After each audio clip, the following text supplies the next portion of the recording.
Hello student, आज मैं आपको क्लास 10th का एक टॉपिक है नेताजी का चश्मा। एटलीस्ट उसके बारे में कुछ बता रही हूँ। नेताजी का चश्मा एक बहुत ही अच्छा व्यंग्यात्मक लेख समझ लीजिए आप, ये एक स्टोरी समझ लीजिए। बहुत ही अच्छी है, मार्मिक है, धार्मिक है, देशभक्ति से ओतप्रोत है। इसके लेखक है स्वयं प्रकाश। स्वयं प्रकाश। ये पूरी कहानी सुभाष चंद्र बोस की मूर्ति के आसपास घूमती है। सुभाष चंद्र बोस का एक स्टेचू लगाया जाता है 2 फुट का, और ये कहानी पूरी उस 2 फीट के स्टेचू के आसपास घूमती है। तो कहानी की शुरुआत कहाँ से होती है? देखिए, कहानी ये है एक पूरा, इसमें एक हालदार साहब होता है। हालदार साहब अक्सर एक कस्बे से आता है, किसी काम से कस्बे से गुजरता है। उस कस्बे में क्या क्या है? एक स्कूल है लड़कियों का। सबसे पहले देखिए, स्टार्टिंग के पैराग्राफ से देखिए कि हालदार साहब को हर 15वें दिन कंपनी के काम के सिलसिले में, तो हालदार साहब जो था वो किसी कंपनी में काम करता था, और कंपनी के काम के सिलसिले में उसको अक्सर इस कस्बे में आना पड़ता था। इस कस्बे में अक्सर उसको काम से आना पड़ता था। कस्बा न तो बड़ा शहर था, न एक छोटा सा गांव था, और कस्बे में एक छोटा सा बाजार था। एक जगह एक छोटा सा बाजार था, और उस बाजार के आसपास ही जो उस प्रमुख दुकानें थी बाजार की, वो दुकानें थी। कस्बे में एक छोटा सा कारखाना था सीमेंट बनाने का। कस्बे में एक छोटा सा कारखाना था सीमेंट बनाने का। एक लड़कियों का स्कूल, एक लड़कों का स्कूल, और 2 ओपन एयर सिनेमा हॉल थे। Open air means without any roof. 2 open air, बिना किसी छत के 2 ओपन एयर सिनेमा घर थे, और एक ठो नगर पालिका, मतलब एक छोटी सी नगर पालिका थी। और उस नगर पालिका को गांव के विकास के लिए बहुत सारे काम करने पड़ते थे। कभी उसको सड़कें बनानी पड़ती थी गांव के विकास के लिए नगर पालिका को, कभी सड़कें, कभी पेशाब घर, कभी कबूतरों की छत पेशाब घर, तो कभी उसको चबूतरों की छतें बनानी पड़ती थी।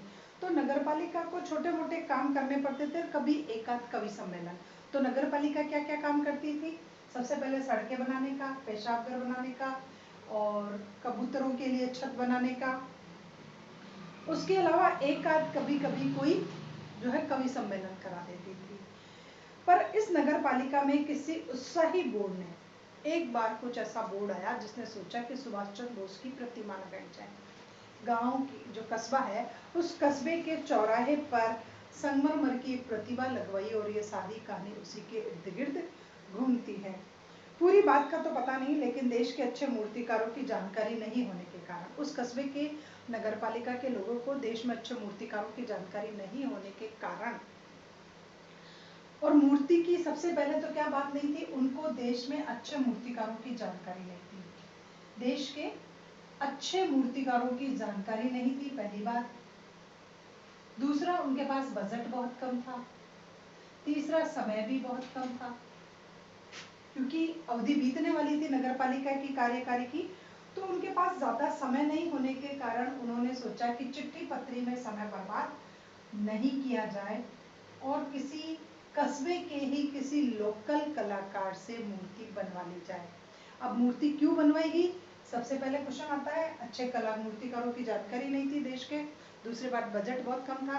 तीसरा, नगर पालिका की अवधि समाप्त होने वाली थी, और फिर चिट्ठी पत्री में वो ज़्यादा समय बर्बाद नहीं करना था, क्योंकि ज़्यादा समय बर्बाद किया तो इस नगर पालिका का समय निकल जाएगा, और इस नगर पालिका को इसी समय अवधि में कुछ कर करके जाना था। तो इसलिए उन्होंने सोचा कि कस्बे का एक इकलौता स्कूल का ड्राइंग मास्टर था। उस कस्बे का एक ही स्कूल था। इकलौते स्कूल के ड्राइंग मास्टर मोतीलाल को, अब देखो ये किसका था? ड्राइंग का था मास्टर, पेंटर वेंटर कुछ नहीं था, ड्राइंग बनाता था। तो उस स्कूल के इकलौते ड्राइंग मास्टर को नेताजी की मूर्ति बनाने का जो है वो सौंपा गया, और उसने भी वचन दिया कि 1 महीने में मूर्ति का काम पूरा हो जाएगा, और अगर वो 1 महीने में मूर्ति का काम पूरा नहीं करेगा तो नगर पालिका इस अवधि के दौरान उसको वेतन नहीं देगी। तो निश्चित बजट में और निश्चित समयावधि में मोतीलाल को उस मूर्ति का काम खटकना था। अब मूर्ति, जैसे ही मूर्ति का हमने बना दी, मूर्ति बहुत सुंदर लगने लगी, और ऐसा लग रहा है कि मूर्ति को देखते ही ऐसा लग रहा है कि जैसे वो मूर्ति ये नारा बोल रही हो, दिल्ली चलो, तुम मुझको खून दो, मैं तुमको आज़ादी दूंगा। तो मूर्ति बिल्कुल सदृश सजीव लग रही थी, उसमें सब कुछ था, बिल्कुल ऐसा लग रहा था जैसे बिल्कुल सुभाष चंद्र बोस जैसी हो। और मतलब उनको देखते ही उनकी याद आ जाती थी। बस एक बात नहीं थी, तो आंखों पर चश्मा नहीं था। मूर्ति की आंखों पर क्या नहीं था? चश्मा नहीं था, संगमरमर की थी। और बाकी सब कुछ चलता था। तो एक बार क्या हुआ, एक सामान्य सा सचमुच, मूर्ति तो थी निर्जीव और चश्मा था रियल, सामान्य सा सचमुच सा काले चौड़े फ्रेम वाला चश्मा उसको पहना दिया गया, जो बिल्कुल ओरिजिनल था। अब मूर्ति के चश्मा नहीं बन पाया, संगमरमर का चश्मा नहीं बन पाया। तो हालदार साहब जब पहली बार, हालदार साहब कंपनी के काम से पहली बार जब उस चौराहे से गुजरे, तो चौराहे से गुजरते समय वो थोड़ा सा रुके और उन्होंने एक कौतुक भरी निगाह से उस मूर्ति को देखा। कौतुक भरी का मतलब होता है कुशलवश, उत्साहवश, उत्सुकतावश उन्होंने मूर्ति की तरफ देखा और वो एक पल रुके। वाह भाई क्या आइडिया है। अब यहाँ से कभी कभी क्वेश्चन आ जाता है कि वाह भाई क्या आइडिया है। ये उन्होंने किसको देख करके कहा था? तो ये हालदार साहब ने उस मूर्ति को देख करके कहा था, जो मूर्ति तो संगमरमर की थी परंतु उस पर काले फ्रेम वाला चश्मा लगा हुआ था। तो उसको देखते ही हालदार साहब ने कहा वाह क्या आइडिया है, कि अच्छा हुआ मूर्तिकार संगमरमर की चश्मा नहीं बना पाया। तो क्या हुआ, उसने इस मूर्ति को ओरिजिनल चश्मा पहना करके ऐसा लग रहा जैसे बिल्कुल सुभाष चंद्र बोस लग रहे हो।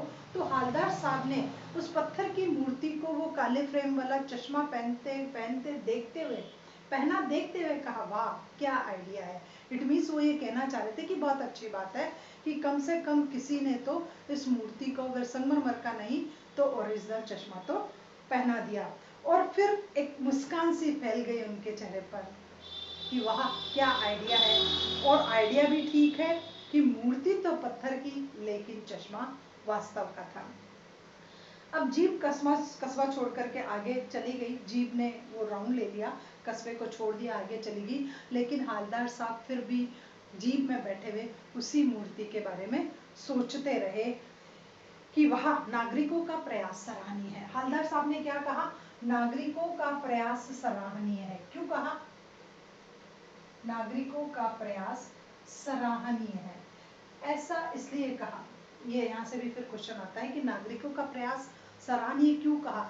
क्योंकि नागरिकों ने कम से कम किसी देशभक्त की मूर्ति को बीच चौराहे में स्थापित कर करके इस बात को सिद्ध कर दिया है कि आज भी उनके मन में देश प्रेम की भावना है और जिन्होंने देश के लिए अपना सब कुछ बलिदान कर दिया वो आज भी उनको याद करना चाहते हैं। तो हालदार साहब ने कहा कि नागरिकों का प्रयास क्या है?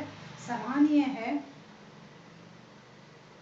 और निष्कर्ष पर पहुंचे कि मूर्ति का रंग रूप या कद का नहीं, उसकी भावना करनी चाहिए, वरना तो आजकल देशभक्ति मजाक की चीज हो गई है।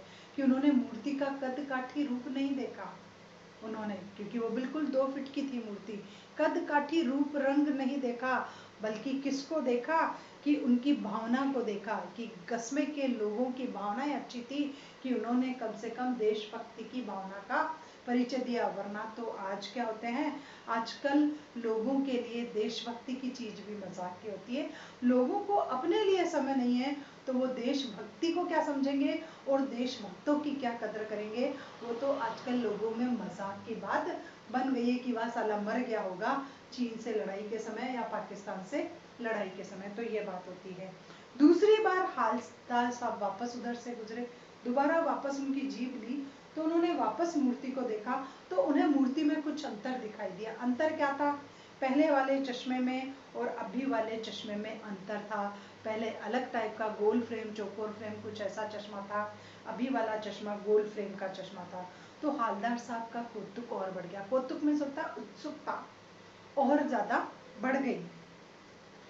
और क्या आइडिया है, मूर्ति कपड़े नहीं बदल सकती तो क्या हुआ, चश्मा बदलती है। अब उन्होंने कहा कि मूर्ति ने कपड़े नहीं बदले। कपड़े कैसे बदलती? क्योंकि उन्होंने तो फौजी की ड्रेस में ही मूर्ति बना दी थी, पर मूर्ति अपना चश्मा जरूर बदलती है। उन्होंने ये सोच करके कहा कि गांव वाले लोग इनका चश्मा रोज बदलते हैं।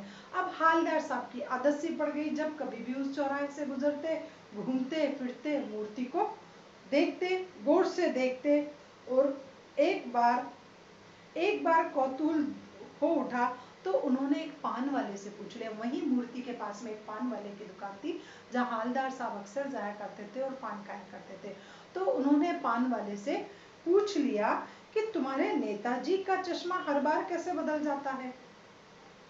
उन्होंने पूछा, क्यों भाई, क्या बात है, तुम्हारे नेताजी का चश्मा हर बार क्यों बदल जाता है। तो पान वाले ने क्या करा, मुंह में पान ठूसा हुआ रहता था, हमेशा उसके मुंह में पान रहता था, तो उससे बोला नहीं जा रहा था, काला था। पान वाला कैसा है इसके बारे में भी क्वेश्चन आता है। पान वाला एकदम काले कलर का था, मोटा था, उसने पूरा मुंह में चश्मा पान ठूस रखा था, उसकी बत्ती सी काली और गहरी हो गई थी, लाल गहरे कथाई रंग की उसकी बत्ती सी हो गई थी। और हालदार साहब का प्रश्न सुनकर वो आंखों ही आंखों में हंसा। अब मुंह से तो हंस नहीं सकता क्योंकि पीक भरा हुआ था, हंसता तो उसका पान का पीक बाहर आ जाता। तो पहले वो आंखों ही आंखों में हंसा, और जब वो हंसा तो मोटा होने की वजह से उसकी तौंद थिरकी, और तौंद थिरकने के बाद जब उसकी तौंद थिरकी तो उसने थोड़ा सा पहले वो पीछे घुमा, जिस कैबिन में वो बैठा था वहां से वो थोड़ा इधर गया, और उसने पान का पीक मुंह में से बाहर निकाला। बोलने के लिए पान वाले को अपने पान के पीक को थूका, और फिर अपनी लाल काली बत्ती सी दिखाते हुए बोला, कैप्टन चश्मे वाला करता है। पान वाला बोला, कैप्टन चश्मे वाला करता। अब उसने भी पूरा जवाब नहीं दिया कि चश्मा बदलने का काम यहाँ एक कैप्टन है, चश्मा बेचने वाला, वो करता है। उसने बिल्कुल शॉर्ट में बोला, कैप्टन चश्मे वाला करता है। तो फिर भी हवलदार साहब समझ नहीं पाए कि ये क्या बोलना चाह रहा है। चश्मा चेंज कर देता है, फिर पान वाले ने समझाया कि चश्मा चेंज कर देता है। पहले बोला कैप्टन करता है ना, फिर बोला कि चश्मा चेंज कर देता है। जब हवलदार साहब ने दोबारा पूछा, क्या मतलब, क्यों चेंज कर देता है, ये भी पूछा। फिर हवलदार साहब ने ये पूछा कि वो चश्मा क्यों चेंज कर देता है। तो कोई, फिर वो बोला, फिर हवलदार साहब को उसने समझाया कि कोई ग्राहक आ गया, समझिए उसको ये चश्मा पसंद आ गया, तो वो चश्मा उसको बेच देता है, फिर वापस दूसरा लगा देता है। उस चश्मे को देख करके फिर कोई ग्राहक आता है, वो चश्मा उसको बेच देता है, फिर नया चश्मा लगा देता है। तो इस बार कैप्टन चश्मे वाला रोज चश्मा बदलता है। हवलदार बात वाले हवलदार साहब के फिर भी बात समझ में नहीं आई कि ये चश्मे वाला है जिसका नाम कैप्टन है, और उससे शायद नेताजी की मूर्ति बिना चश्मा लगे बुरी लगी होगी। हवलदार साहब को क्या लगा कि कैप्टन जो चश्मे वाला है उसको नेताजी की मूर्ति बिना चश्मा पहनाए हुए थी, इस वजह से उसको बुरी लगी होगी, इसलिए वो रोज आकर के चश्मा बदल देता है। फिर अपनी छोटी सी दुकान, उसके पास कुछ थी नहीं, गिने चुने फ्रेम, उसमें से एक नेताजी की मूर्ति पर लगा लेता है। ग्राहक आया, वैसे ही उसके फ्रेम या कांच लगा करके वो वापस उसको बेच देता है। संभवतः ऐसा ही कुछ होता होगा, और फिर नेताजी को दूसरा फ्रेम वापस पहना देता है। फिर भी उन्होंने कहा, वाह क्या आइडिया है भाई, मतलब ये बात उन्होंने कितनी बार बोली, वाह क्या आइडिया, वाह क्या आइडिया, वाह क्या आइडिया। लेकिन भाई एक बात तो अभी भी समझ में नहीं आई। पान वाले से फिर पूछा, नेताजी का ओरिजिनल चश्मा कहाँ गया। फिर भी हवलदार साहब ने उससे पूछा, एक बात समझ में नहीं आई कि इनका ओरिजिनल चश्मा कहाँ गया। पान वाला पान में ठूस चुका था, और दोपहर का समय था, दुकान पर ज़्यादा भीड़ नहीं थी। फिर वो आंखों ही आंखों में हंसा, फिर उसकी तौन थिरकी, कत्थे की डंडी दी, फिर मुड़कर फिर पीक थूका, और बोला, मास्टर बनाना भूल गया। वो शॉर्ट बोलता है पान वाला, मास्टर बनाना भूल गया। अब उन्होंने ये नहीं बताया कि मूर्तिकार जो लोकल कलाकार था उसने नहीं बनाया, उसने कहा मास्टर बनाना भूल गया। पान वाले की एक बात मजेदार थी, लेकिन हवलदार साहब को चकित और द्रवित हो गई। वो सोच रहे हैं कि मूर्ति के नीचे लिखा है मास्टर मोतीलाल, और जो वो वाकई एक अध्यापक है। बेचारा महीने भर में मूर्ति पटक देने की बात कही गई थी, उसको बेचारे को क्या कहा गया, वो एक मास्टर है, शिक्षक है।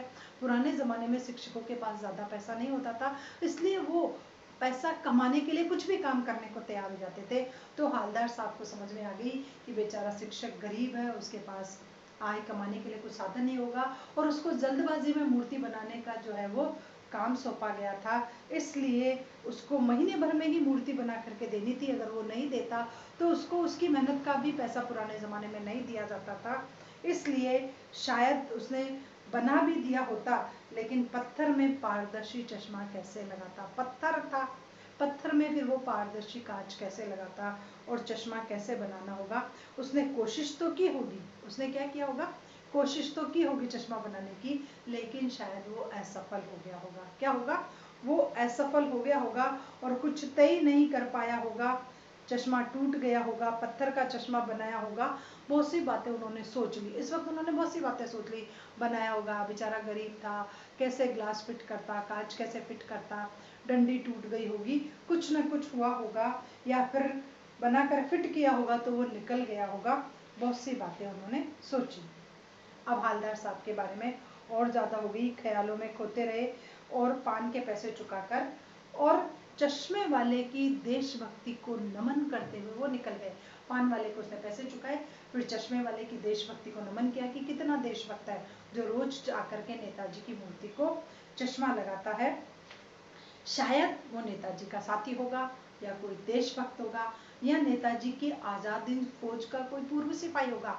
हवलदार साहब ने ये सारी बातें सोची, किसके बारे में, चश्मे वाले के, कि वो देशभक्त होगा, उनका पुराना कोई मित्र होगा, आजाद हिंद फौज का कोई फौजी होगा, इसीलिए वो नेताजी को इतना अच्छे से समझता है कि नेताजी कैसा चश्मा लगाते थे, इसीलिए वो रोज आकर के चश्मा बदल जाता है। पान वाला नया पान खा रहा था। अब पान वाले ने क्या किया, इतनी देर में अपने लिए वो पहला तो थूक चुका, तो उसने नया पान खाया, खा रहा था और पान वाला एक देश, फिर पान वाला क्या कर रहा था, और जैसे ही मुंह के पास 1.5 इंच रोका कि हालदार साहब ने उसको गौर से देखा, उसकी लाल काली बत्ती सी दिखी, फिर उसने बोला, उन्होंने पूछा कि उससे कि ये कैप्टन कौन है, क्या आजाद हिंद फौज का पूर्व सिपाही है या कोई फौजी है। तो पान वाला क्या बोला वो सुनिए आप। पान वाला मुस्कुरा कर बोला, वो लंगड़ा क्या फौज में जाएगा। पान वाले ने क्या जवाब दिया, वो लंगड़ा क्या फौज में जाएगा, पागल है पागल, वो देखो वो आ रहा। उसने इशारा करते हुए कहा, वो देखो वो आ रहा, आप उसी से बात कर लो, उसकी फोटो वोटो छपवा दो, है ना, और उसकी पूरी कहानी छपवा दो। ये सब चीजें व्यंग्यात्मक थी। पान वाले ने जो भी कुछ कहा वो व्यंग्यात्मक भाषा में कहा कि वो लंगड़ा क्या फौज में जाएगा। इट मीन्स जो आदमी लंगड़ा होता है वो देशभक्ति के लिए नहीं जा सकता।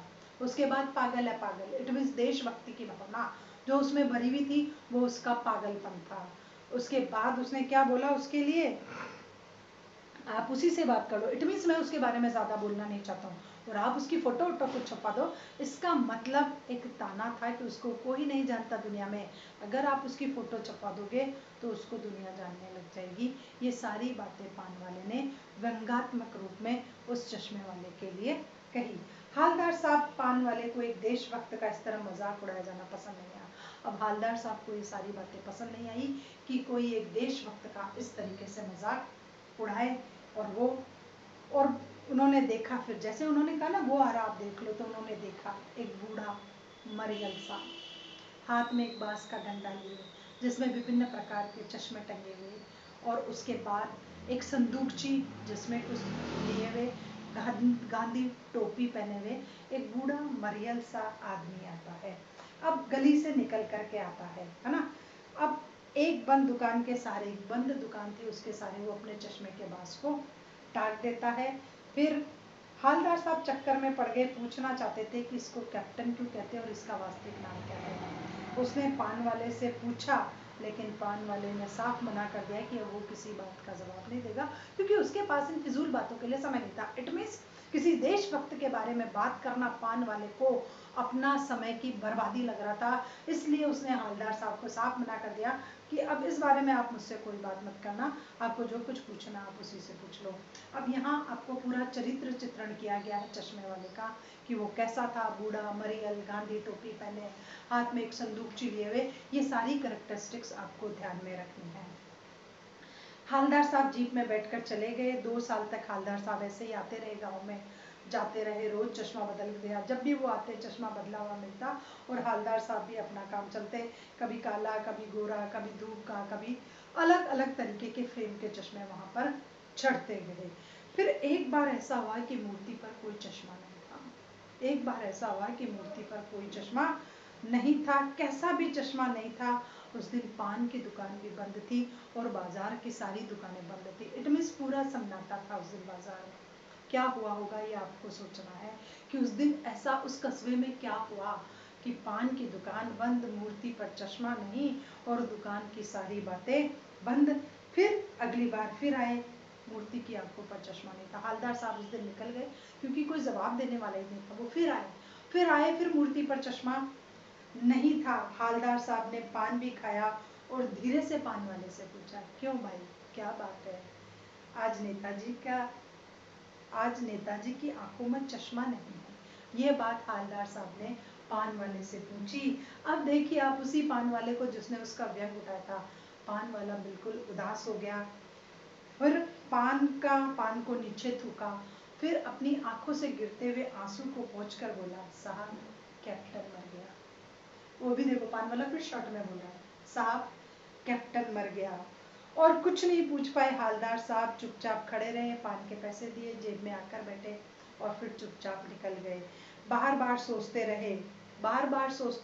अब यहाँ से फिर वापस इम्पोर्टेंट पॉइंट, क्या होगा उस कौम का जो अपने देश की खातिर घर गृहस्थी जिंदगी सब कुछ फॉर्म देने वालों पर भी हंसती है। ये पान वाले के लिए कहा था क्योंकि वो हंस रहा था। तो क्या होगा उस कौम का, उस पीढ़ी का जो जिन लोगों ने अपने देश के लिए अपना सब कुछ बलिदान कर दिया, त्याग कर दिया, अपना घर गृहस्थी, जवानी, रुपया, पैसा सब कुछ देश की इज्जत बचाने के लिए जिन्होंने कुर्बान कर दिया, उस कौम का क्या होगा, उस ऐसी पीढ़ी का अब क्या होगा। आजकल की कौम तो अपने आप को बेचने के लिए बैठी हुई है। इट मीन्स कि आप अपने आप को जब कभी भी कोई गलत काम करने के लिए गए, आप तुरंत हो जाते हो और बोलते हो इस काम के कितने पैसे मिलेंगे, किसको मारना है, किसको गिराना है। तो ऐसी कौम का क्या होगा जिसमें देशभक्ति की भावना तो नहीं है तो कोई बात नहीं, लेकिन वो तो अपने आप को बेचने के तैयार है इस देश को नुकसान पहुंचाने के लिए। तो ऐसी भावी पीढ़ी का क्या होगा, ये विचार हालदार साहब के मन में आए, क्योंकि ये पीढ़ी तो अपने को बेचने के मौके ढूंढती रहती है, चाहती है कि उनको कोई खरीद ले, उनका कोई खरीदार मिल जाए। ये पीढ़ी तो ऐसी पीढ़ी है। अब हालदार साहब बार बार सोचते रहे, निकल गए, कस्बे में घूम गए। घूमने से पहले उनका ख्याल आया उनका कि अब वो दोबारा कभी भी क्या हो गया, प्रतिमा तो होगी सुभाष की, लेकिन अब उनके मन में दिमाग आ गया है कि इस प्रतिमा पर अब कभी चश्मा नहीं होगा, क्योंकि मास्टर तो बनाना भूल गया और कैप्टन मर गया। दो ही लोग थे जो देशभक्त जानते थे, कैप्टन तो बनाना भूल गया और मास्टर कैप्टन तो मर गया और मास्टर बनाना भूल गया।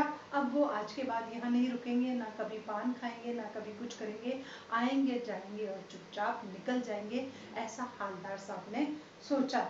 लेकिन आदत से मजबूर फिर आए, आदत से मजबूर सोचा पीछे मुड़कर नहीं देखूंगा। उसी चौराहे पर आए, पर मूर्ति की तरफ आंख उठ गई और मूर्ति पर उन्होंने ऐसा कुछ देखा कि उनके मन में उनसे चीख निकली कि जीप रोको। जीप में बहुत स्पीड थी, जीप रुकी, ड्राइवर ने ब्रेक मारा और हालदार साहब जीप से कूदकर मूर्ति की तरफ चले गए, ठीक मूर्ति के सामने जाकर के खड़े हो गए।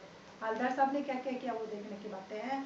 जीप को रोकी, जीप से कूदे, कूद कर मूर्ति की तरफ बढ़ गए और मूर्ति के ठीक सामने जाकर एक अटेंशन की पोजीशन में खड़े हो गए। मूर्ति की आंखों पर एक सरकंडे का बना छोटा चश्मा देखा, जैसा किसी बच्चे ने बनाया। हालदार साहब भावुक हो गए और उनकी आंखें भर आई। इट मीन्स यहाँ लास्ट में दी एंड में आपको स्टोरी जब आपकी खत्म हो रही है, ये कहानी लेख अभिलेख जो भी, तो वहाँ बताया गया है कि एक बच्चे में भी देशभक्ति की भावना थी, इसलिए बच्चे ने सरकंडे का चश्मा बनाया। सरकंडे का मतलब आप जानते हो, उसे गोल गोल चश्मा बना करके और उसकी आंखों की मूर्ति पर लगा दिया और उसकी डंडियां बना दी सरकंडे की और किसी बच्चे ने बना दिया। आज भी लोगों के मन में, इससे हालदार साहब को एहसास हो गया कि आज भी देश के बच्चों के मन में देशभक्ति की भावना है और कोई भी सुभाष चंद्र बोस को बिना चश्मे के देखना पसंद नहीं करता है। ये आपका पूरा टॉपिक है, इसमें विभिन्न प्रकार के क्वेश्चन आते हैं। पान वाले का कैरेक्टरिस्टिक्स आता है, चश्मे वाले की चारित्रिक विशेषताएं आती है, हालदार साहब की चारित्रिक विशेषताएं आती है, कुछ क्वेश्चंस है, कुछ ऐसे स्टेटमेंट है जिनको बार बार घुमा फिरा करके पूछा जाता है। तो जब तक आपके पूरी ये कहानी समझ में नहीं आएगी कि इस कहानी में क्या क्या चीज़ें थी, तब तक आपको इनके बारे में कुछ भी समझ में नहीं आएगा। तो बहुत से पात्रों की विशेषताएं हैं कि हवलदार साहब हमेशा ही चौराहे पर क्यों रुकते थे और वो मूर्ति को क्यों निहारते थे, और कैप्टन की मूर्ति पर बार बार चश्मा कौन लगाता था। तो छोटी छोटी सी बातें हैं जिनको आपको ध्यान से देखना होगा और समझना होगा।